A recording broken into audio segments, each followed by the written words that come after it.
Oke, bismillahirrahmanirrahim. Assalamualaikum warahmatullahi wabarakatuh, anakku sekalian.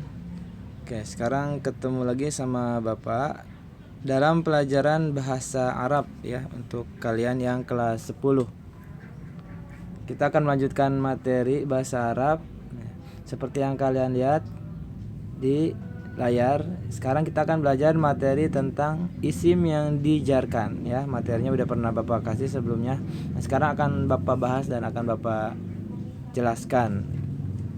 Nah, sebelum kita lanjut ke mempelajari materinya, sebelumnya akan Bapak ulas terlebih dahulu istilah-istilah yang akan kalian temui dalam materi ini ya. Misalnya diantaranya ada isim, terus jar. Nah, apa itu isim, apa itu jar ya.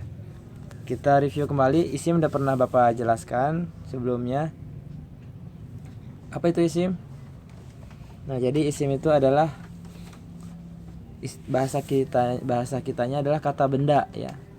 Misalnya kayak rumah, kemudian motor, buku, itu adalah kata benda. Dalam bahasa Arabnya adalah isim. Kemudian ada kata kerja ya.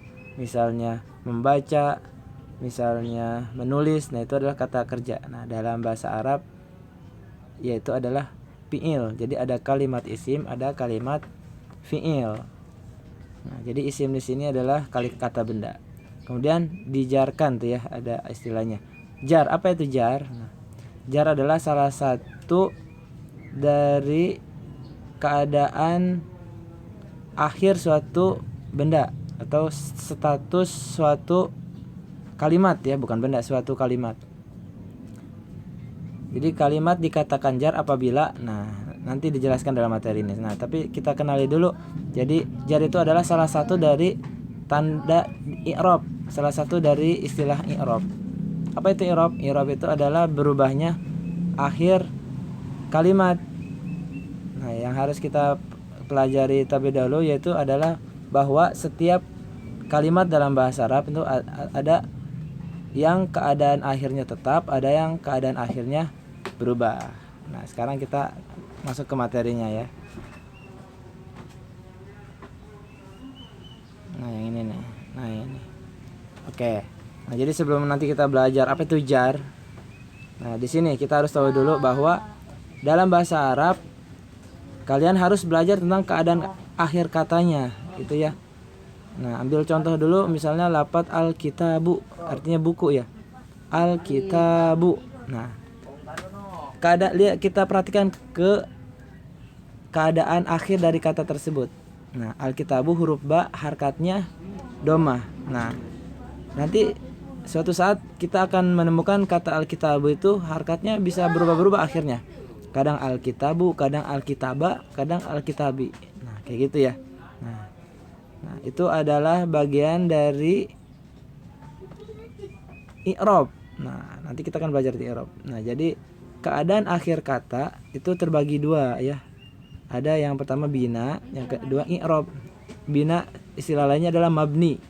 Artinya adalah selalu tetap. Jadi ada kalimat atau kata dalam bahasa Arab yang keadaan akhirnya tetap, dia nggak berubah-berubah. Ya, kita ambil contoh misalnya kata apa yang mabni itu. Misalnya isim domir ya, huwa. Ya, itu adalah isim domir. Dia adalah salah satu contoh kata atau kalimat yang mabni ya. Mabni apa namanya? Nanti mabni fatah karena akhirnya adalah fatah, huwa. Nah, jadi dia akhirnya selalu tetap, nggak akan berubah jadi hu misalnya, nggak akan berubah jadi hui misalnya ya. Hui mah apa? Hui bambu ya bahasa Sundanya. Jadi huwa itu adalah kalimah yang bina atau yang mabni, keadaan akhirnya tetap. Jadi istilahnya karena huwa itu terakhirnya patah, jadi mabni patah sebutannya. Nah, nanti macam-macam ada, misalnya isim mausul alladzi misalnya. Alladzi itu akhirnya huruf ya sukun.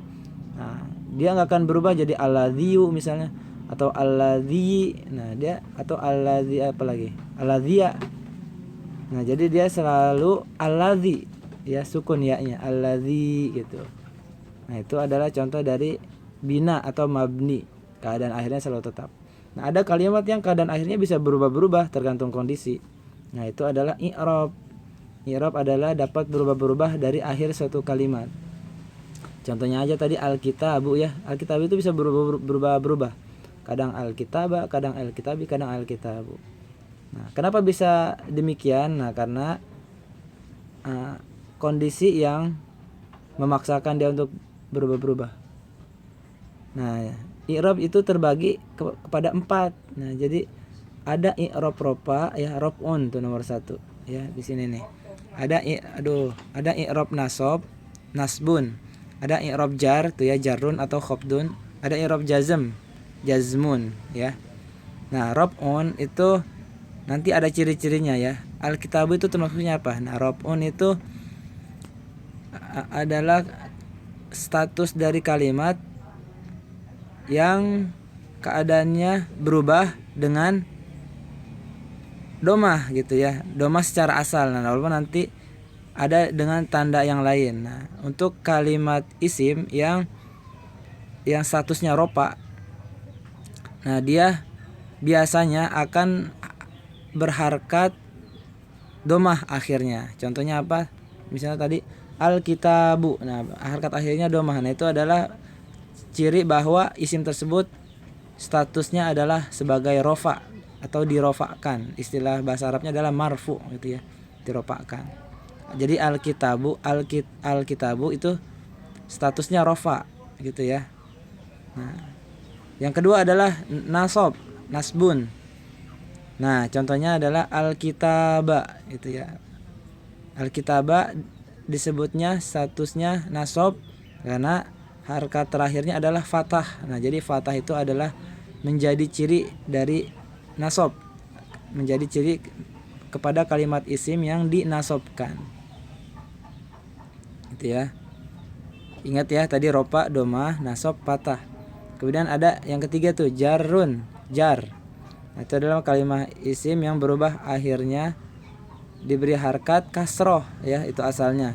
Jadi kalau kasroh itu berarti adalah kalimat isim yang statusnya jar. Dia paham ya, walaupun nanti ada ciri-ciri lain, cuman kita secara asal ciri dari jar adalah harkatnya kasroh ya. Contohnya masih alkitaba ya, alkitabu, alkitabi. Kalau alkitabu rofa ya yang pertama, kalau alkitaba nasab ya yang kedua, kalau alkitabi kasroh itu jar yang ketiga tuh ya. Nah, jazmun, jazm, nah yang keempat nih, ini adalah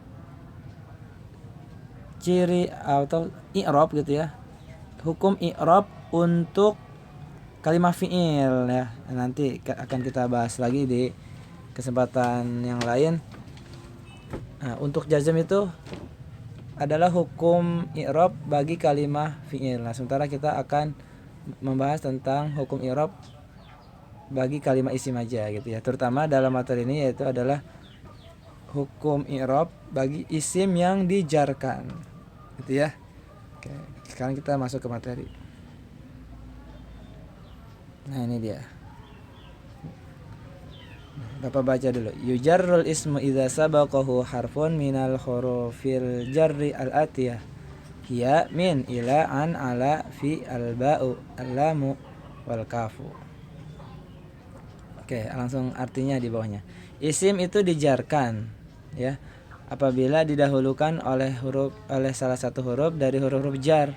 Jadi ada huruf-huruf jar. Mana dia? Yaitu min ya, artinya bahasa kitanya yaitu dari. Min dalam bahasa kitanya adalah dari. Ada ila artinya ke atau pada atau kepada. Kemudian ada an artinya dari, ada ala artinya atas atau di atas, ada fi artinya di atau pada atau di dalam gitu ya. Kemudian ada li artinya untuk atau bagi. Kemudian ada huruf ba dengan kasroh ya, jadi bi artinya dengan. Kemudian ada kaf ya, dibacanya biasanya dengan patah ka gitu, artinya seperti. Itu adalah huruf jar ya. Diingat-ingat lagi definisinya. Isim yang dijarkan apabila didahului oleh salah satu huruf dari huruf jar tersebut ya, dari huruf yang tadi disebutkan. Kalau didahului oleh huruf tersebut maka isim tersebut hukumnya dijarkan.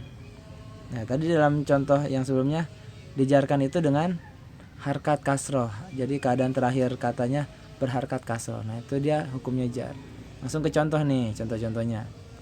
Nah misalnya di sini ada yang pertama ila, artinya ke atau pada ya. Langsung ke contohnya di bawahnya tuh, zahabtu ilal masjidi, artinya zahabtu aku pergi, ilal masjidi ke masjid. Ya, yang jadi contoh adalah isim yang dijarkannya itu adalah lafadz al masjidi. Nah, al masjidi kita bisa temukan ada lafadz yang lainnya, ada yaitu ada al masjidu, ada al masjida gitu ya. Nah, dalam hal ini kenapa dibaca al masjidi? Karena ingat sebelumnya ada huruf jar tuh. Huruf jarnya apa di sini? Yaitu lafadz ila. Nah, karena ada lafadz ila huruf jar, maka kedepannya ada kalimat isim harus dijarkan.